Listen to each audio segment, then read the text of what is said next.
Listo, ya estamos aquí con Dulce Olvera en La Casa en Llamas, es su miércoles y hoy nos trae un tema muy padre, que es el asunto de qué pasó primero con la palma de Reforma y ahora también qué árbol es el que se va a poner. Dulce Olvera, buenos días, bienvenida.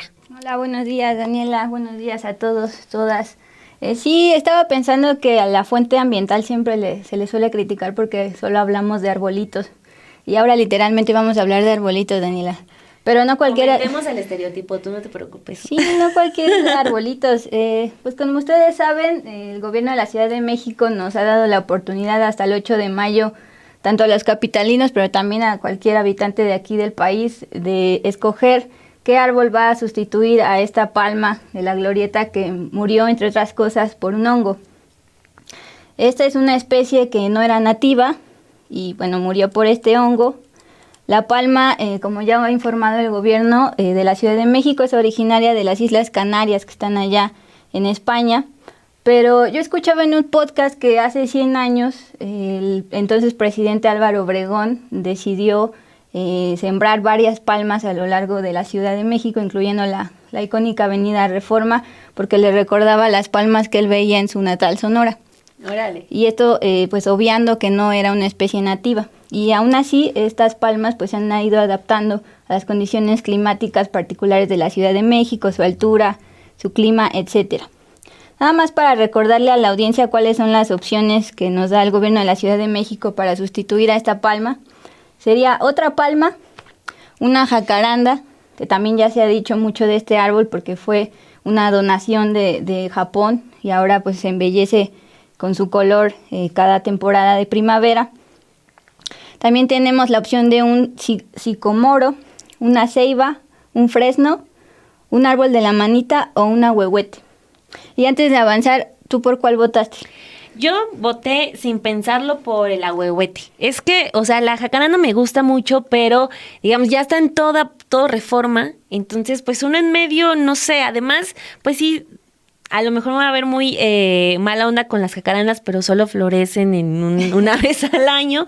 En ese sentido, me gustan más las bugambilias, que todo el tiempo tienen sus flores. Entonces dije, no, voy por el ahuehuete. Desde el nombre me gusta. ¿Tú por cuál votaste? Pues yo sinceramente voté por el árbol de la manita.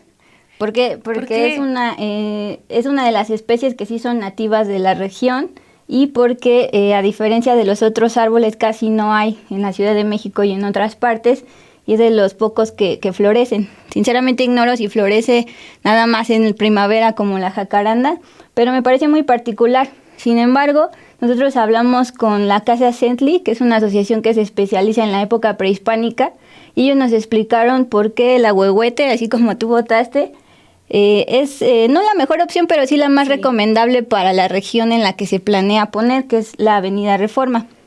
Es una especie originaria que recuerda nuestras raíces de la época de Tenochtitlan, cuando este árbol no solo era considerado pues un árbol, sino alguien sabio y curaba por la herbolaria a los pueblos con sus propiedades curativas. Plantar una huehueta en la glorieta de una de las avenidas más importantes del país como es Reforma, nos decía Casa Centley, es recuperar parte de nuestra identidad previa a la conquista. Entonces, Dani, vamos a escuchar a Mara Pacheco, que es una de las instructoras de esta asociación que se especializa en especificar qué nos pasa en los antepasados en la época de Tenochtitlan. El ahuehuete tiene las características místicas que los abuelos veían en un árbol para hacerlo especial. Y lo podemos ver desde su nombre, que es Ahuehuet, que significa el abuelo del agua. La palabra abuelo no solamente era un nombre que se le daba a esta planta, la palabra abuelo era un título que se le daba a todo ser que podía manifestar sabiduría en la vida. Entonces, como era un árbol milenario, se decía que guardaba mucha sabiduría y por eso se le llamó abuelo del agua, porque justamente está conectado con el líquido vital de la vida, que es el agua. Mira, sí tiene muchísimas cualidades curativas. La más importante es que es un analgésico que se utilizaba en tiempos antiguos para inhibir los dolores. Sirve para lo que son problemas renales, respiratorios, los problemas del corazón. Ayuda a regular el sistema hormonal en las mujeres y así, pues, entre otras propiedades muy importantes. Pues aquí ya te están poniendo, Dulce, las opciones porque, por ejemplo, Gallo Mayor dice que es un ahuehuete.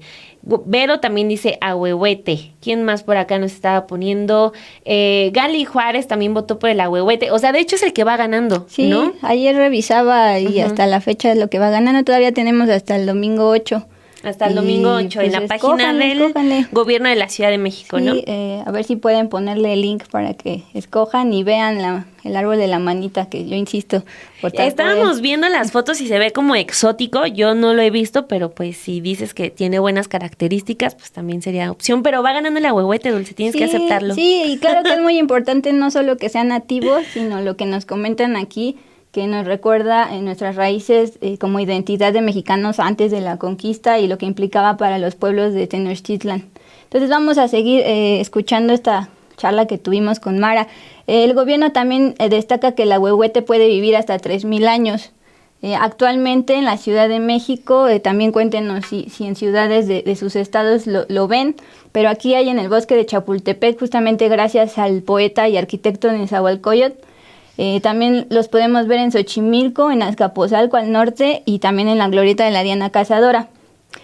Mara nos decía que saber la historia de la vegetación prehispánica que hay a nuestro alrededor es también conocer nuestra historia como mexicanos. Como les decía, además de tener las propiedades curativas, y ya nos los decía Mara, el ahuehuete nos ha acompañado a lo largo de nuestra historia desde la época prehispánica. De hecho, Mara nos decía que la historia de los mexicas fue a la par de la historia del ahuehuete, porque Nezahualcóyotl lo sembró en Chapultepec, y actualmente si tú vas a Chapultepec puedes verlos al lado de los acueductos.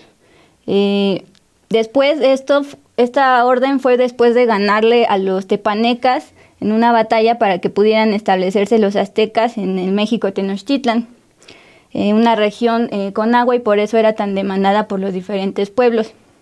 Ya que sembraron los ahuehuetes, estabilizaron los suelos del bosque de Chapultepec, o lo que hoy conocemos como bosque de Chapultepec, y así equilibraron el flujo del agua, porque recordemos que aquí en la Ciudad de México antes estaba llena de lagos y se trasladaban en canoas.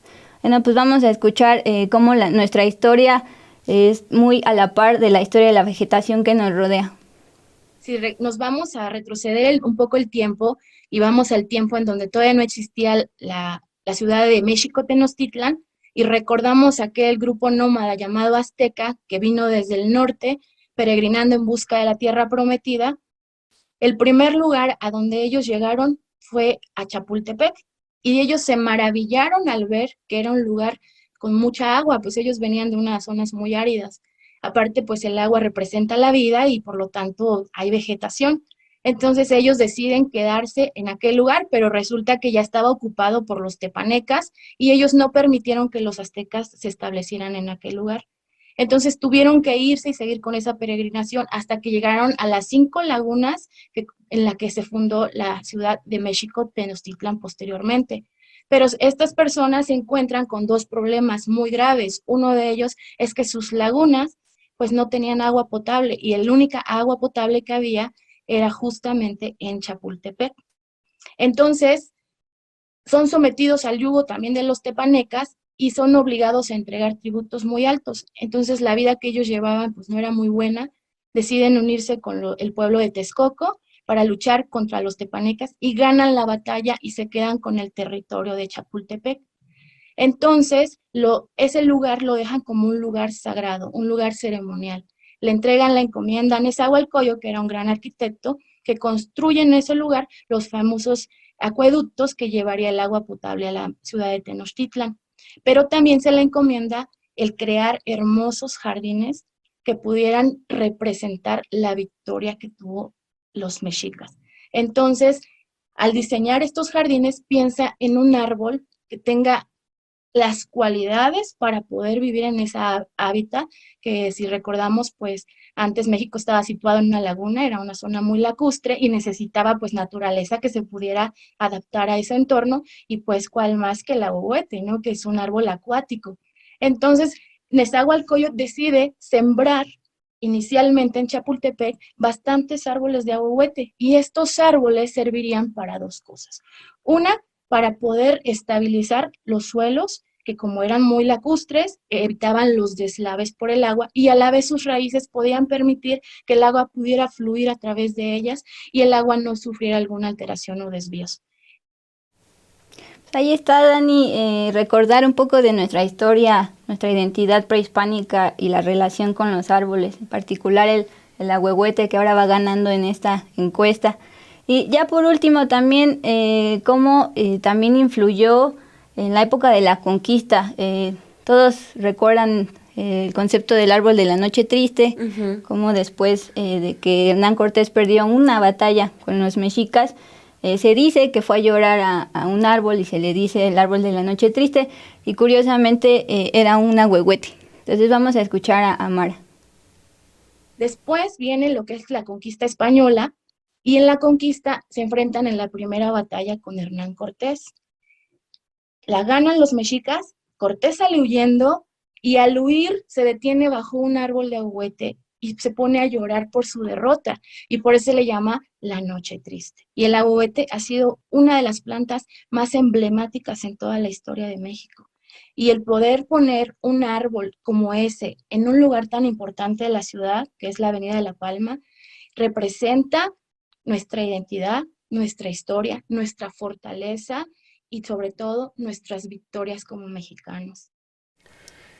Oye, Dulce, pues preguntarte, ¿qué pasó primero con la palma? Porque está esa opción en la página de lapalmadereforma.cdmx.gov.mx, que es donde usted puede meterse a votar.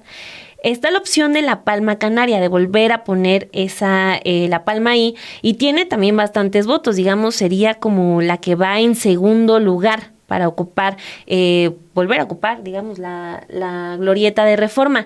¿Qué datos tienes tú sobre qué pasó con la palma que quitaron?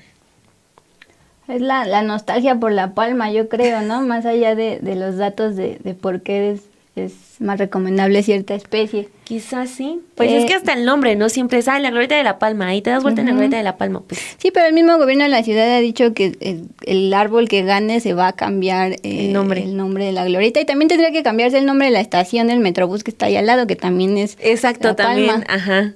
Pues yo les recomiendo mucho escuchar un podcast que hace Julieta García, es una exeditora de una revista Este País, porque ella se fue a recorrer las diferentes partes de la Ciudad de México donde se sembraron las palmas. Una de ellas, por cierto, en Lindavista, al norte de la Ciudad de México, donde yo vivo. Y yo crecí en medio de palmas y pues para mí era normal hasta que empezó todo este tema de por qué se estaban secando y se estaban muriendo. Y pues empecé a prestar más atención al tema. Y bueno, fuera del aire te explicaba un poco que fue a partir de que Álvaro Obregón decidió sembrar esta especie no nativa simplemente porque le recordaba a su natal Sonora. Y sin embargo, se adaptó esta especie a pesar de no ser la misma clima de las Islas Canarias allá en España, por eso se llama palma canaria. También impactó que se sembraran otro tipo de vegetaciones no nativas. Entonces estos hongos le brincaron a la palma. Más allá de la glorieta vemos otras que ya están medio secas, que están amarillas.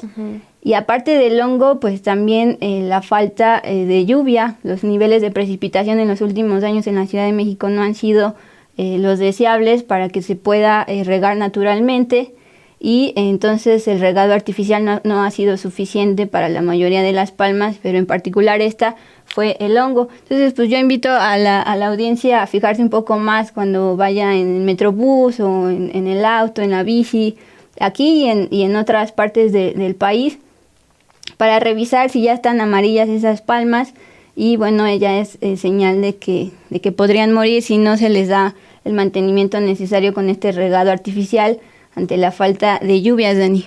Y además porque son plantas de años, o sea, tardan décadas en crecer, y entonces que de repente mueran por esto se siente feo.